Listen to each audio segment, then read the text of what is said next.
براہ راست یہ چلتے ہیں چیئرمین تحریک انصاف عمران خان میڈیا سے بات کریں. بند کر. بسم اللہ الرحمن الرحیم. ایاک نعبد و ایاک نستعین. میرے پاکستانیوں، میں کئی چیزیں آپ سے بار بار کہہ چکا ہوں.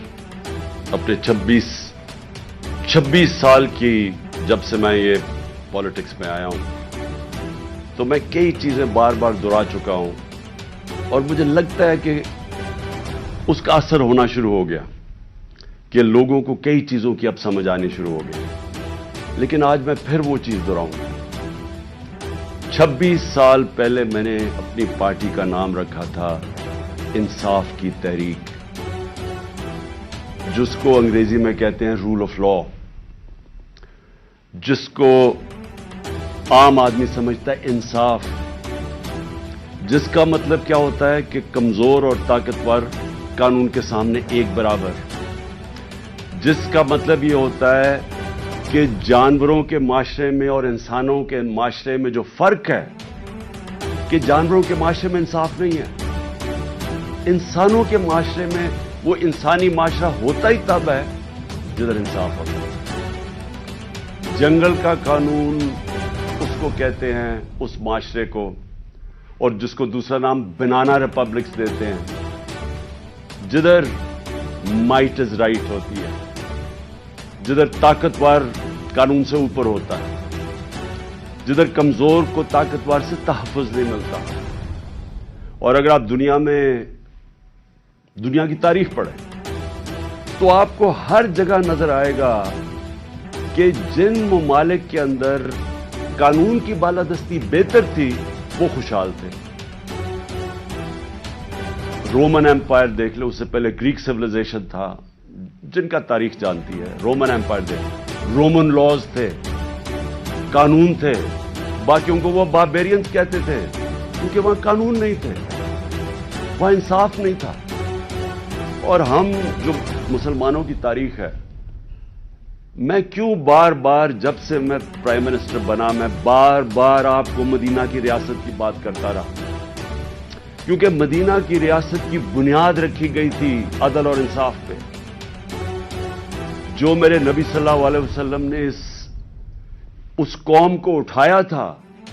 2 سپر پاور تھیں تب بھی، 2 بڑی بڑی طاقتیں تھیں، آدھی دنیا دونوں طاقتوں کی نیچے تھی. ادھر سے ان لوگوں کی حیثیت ہی نہیں تھی، ان کو میرے نبی صلی اللہ علیہ وسلم نے دنیا کی امامت کروائی، لیکن بنیاد رکھی عدل اور انصاف پہ. قانون کے سامنے سب ایک برابر. فرمایا کہ میری بیٹی بھی اگر جرم کرے گی تو اس کو سزا ملے گی. اور پھر جو آج پاکستان کے حالات ہیں، انہوں نے آج سے 1500 سال پہلے تقریباً کہہ دیا تھا کہ وہ قومیں جو طاقتور کے لیے ایک قانون بناتی ہیں اور وہ جرم کرتے ہیں ان کو نہیں پکڑتی اور صرف کمزوروں کو جیلوں میں ڈالتی ہیں، وہ تباہ ہو جاتی ہیں. یہ میرے نبی نے 1500 سال پہلے کہہ دیا تھا. اور آج میں یہ جو آج میڈیا آپ کے سامنے آیا ہوں آپ کو یہ بتانے کے لیے کہ جس طرح ہم نماز میں کہتے ہیں نا کہ اللہ ان کے راستے پہ لگا جن کو نعمتیں بخشیں، ان کو نہیں جو تباہی کے راستے پہ نکل گئے. یہ ہم 5 وقت کی نماز میں مانگتے ہیں. آج ہم ادھر کھڑے ہیں. ایک طرف ہے اللہ کی نعمتوں کا راستہ، مشکل راستہ ہے لیکن انسان کی عظمت کا راستہ ہے. دوسری طرف تباہی کا راستہ ہے. جس طرف ہم یہ جو موجودہ سیٹ اپ ہے یہ لے کے جا رہا ہے.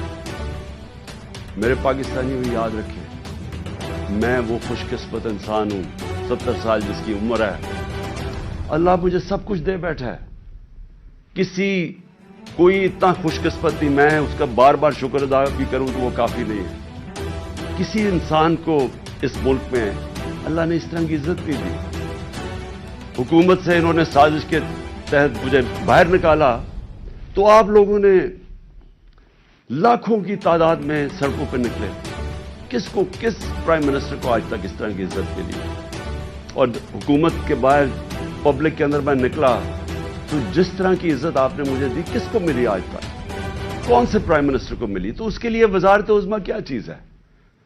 اس سے بڑی چیز کیا ہے کہ قوم اس کی عزت کرتی ہے؟ تو میں آج آپ کے لیے یہ کہنا چاہتا ہوں کہ دیکھیں، یہ آپ ایک بڑے خطرناک موڑ پہ کھڑے ہیں۔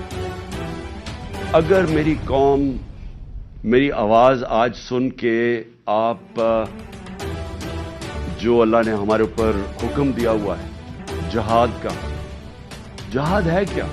پہلے میں یہ بھی کلیئر کر دوں، ظلم کے سامنے اور ناانصافی کے سامنے کھڑا ہونا جہاد ہے۔